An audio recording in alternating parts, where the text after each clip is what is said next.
له مفضية، والسر عنده علانية، الحلال ما أحل والحرام ما حرم، والدين ما شرع، والأمر ما قضى، والخلق خلقه، والعبيد عبيده، وهو الله الرؤوف الرحيم، وهو الله العلي العظيم، وهو الله الحي القيوم جل جلاله وتقدست أسماؤه، ولا إله غيره، ولا حول ولا قوة إلا بالله العلي العظيم، بل يداه مبسوطتان ينفق كيف يشاء. فهو الجواد الكريم سبحانه وتعالى، كرم هذا الإنسان بأنواع التكريم، فقال تعالى: يا أيها الإنسان ما غرك بربك الكريم الذي خلقك فسواك فعدلك في أي صورة ما شاء ركبك. وقال: اقرأ باسم ربك الذي خلق، خلق الإنسان من علق، اقرأ وربك الأكرم. الأكرم فلا أكرم منه، ولقد كرمنا بني آدم وحملناهم في البر والبحر ورزقناهم من الطيبات وفضلناهم على كثير ممن خلقنا تفضيلا. عطاياه لا تعد ولا تحصى ولا تحصر ولا تستقصى. النمل قد أعطاه ما أعطاه، والنحل قد أعطاه ما أعطاه، والحيتان في بحرها، والطيور في جوها، وكل مخلوقاته كلها قد أعطاها سبحانه وتعالى من واسع فضله، ولم ينقص ذلك مما عنده شيئا. لكن حديثنا عن عطاياه في رمضان لأهل الإيمان ليس ذلك حصرا لما يعطي، ولكنه ذكرا لبعض ما يعطي جل جلاله في شهر رمضان. فقد خص الله هذا الشهر بخصائص، وأعطى فيه عطايا لم يعطها في غيره، من ذلك إنزاله القرآن في شهر رمضان، فهذا عطاء للشهر. تشرف الشهر على سائر الشهور بأن خصه الله لإنزال القرآن فيه. قال تعالى: شهر رمضان الذي أنزل فيه القرآن هدى للناس وبينات من الهدى والفرقان. فحق لشهر خصه الله لإنزال كلامه فيه أن يفخر على سائر شهور العام، إذ لم ينزل فيها مثل ما نزل فيه. وهذا النزول الذي حصل في شهر رمضان ينقسم إلى أقسام ثلاثة: نزول كلي جملة واحدة، وهو نزول من اللوح المحفوظ إلى بيت العزة في سماء الدنيا، وهذا وقع ليلة القدر من رمضان، وليلة القدر في العشر الأواخر من رمضان. قال تعالى: إنا أنزلناه في ليلة القدر. وقال سبحانه وتعالى: شهر رمضان الذي أنزل فيه القرآن. فهذا النزول الكلي في ليلة القدر عطاء من الله سبحانه وتعالى لليلة القدر، فافتخرت ليلة القدر بإنزال القرآن فيها على سائر الليالي، وجعلها الله في رمضان، فافتخر رمضان كله بوجود ليلة القدر فيه التي نزل القرآن فيها، فأصبح رمضان كله لاحتوائه ليلة القدر شهرا لإنزال القرآن. قال تعالى: شهر رمضان الذي أنزل فيه القرآن، رغم أنه أنزل في ليلة واحدة منه وهي ليلة القدر، مع أن ليلة القدر لم ينزل القرآن فيها أيضا كلها واحتواها نزوله من بدايتها إلى نهايتها، بل نزل القرآن في لحظة من لحظات تلك الليلة. قال الله سبحانه وتعالى: إنا أنزلناه في ليلة القدر وما أدراك ما ليلة القدر، ليلة القدر خير من 1000 شهر، تنزل الملائكة والروح فيها بإذن ربهم من كل أمر، سلام هي حتى مطلع الفجر. فذكر النهاية مطلع الفجر ولم يذكر البداية، لأن البداية من النهار، ولأن البداية من نزول ملائكة الليل وقت صلاة العصر.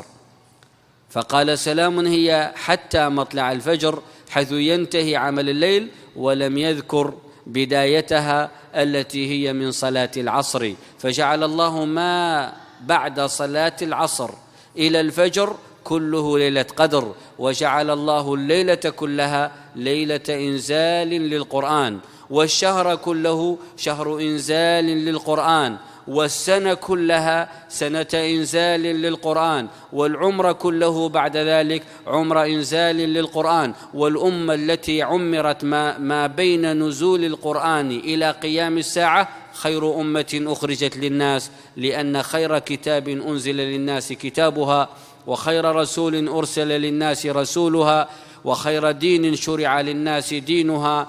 كنتم خير أمة أخرجت للناس تأمرون بالمعروف ولولا القرآن ما عرف معروف، وتنهون عن المنكر ولولا القرآن ما أنكر منكر ولا عرف منكر، وتؤمنون بالله ولولا القرآن ما حصل إيمان بالله. فسبحان من أعطى القرآن لهذه الأمة ذكرا لها وذكرى لها وشفاء لها ودواء لها ونورا من عند الله يربط هذه الأمة بالله. قد جاءكم من الله نور وكتاب مبين يهدي به الله من اتبع رضوانه سبل السلام ويخرجهم من الظلمات إلى النور. ألف لام ميم ذلك الكتاب لا ريب فيه هدى للمتقين، هدى للمتقين يهدي به الله من اتبع رضوانه سبل السلام.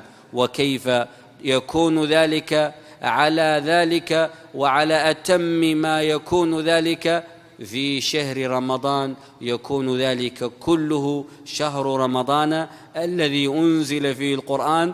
القرآن أنزل لماذا؟ هدى للناس، فالهداية أكثر ما تكون في رمضان، وبينات من الهدى، الهدى أكثر ما يكون بينا وواضحا في رمضان. لذلك جعل الله شهر رمضان شهر هدى، صفد الشياطين التي تصد الناس عن سبيله حتى يقبل الناس إليه في شهر رمضان. شهر رمضان شهر الهدى، شهر القرآن، شهر الإقبال على الله، وعطايا الله عز وجل فيه لا تنقضي. أبواب الجنة كلها فتحت فيه، وأبواب النار كلها أغلقت فيه، وأبواب السماء فتحت فيه، وأبواب الرحمة فتحت فيه، والدعاء أكثر ما يستجاب فيه. وما ذكر الله القرب من عبده في أي آية من آيات القرآن إلا بين ثنايا آيات الصيام: وإذا سألك عبادي عني فإني قريب. وإذا كنت قريبا من الله فاسأل، فكل سؤالك مستجاب، ادعو فكل دعائك مقبول. وإذا سألك عبادي عني فإني قريب. جاءت هذه الآية بين آيتين: آية الشهر وآية ليلة الصيام. شهر رمضان الذي أنزل فيه القرآن أحل لكم ليلة الصيام، ما بينهما وإذا سألك عبادي عني فإني قريب أجيب دعوة الداعي إذا دعان. فمن قام رمضان أو صام رمضان تعرض للمغفرة بصيامه وتعرض للمغفرة بقيامه.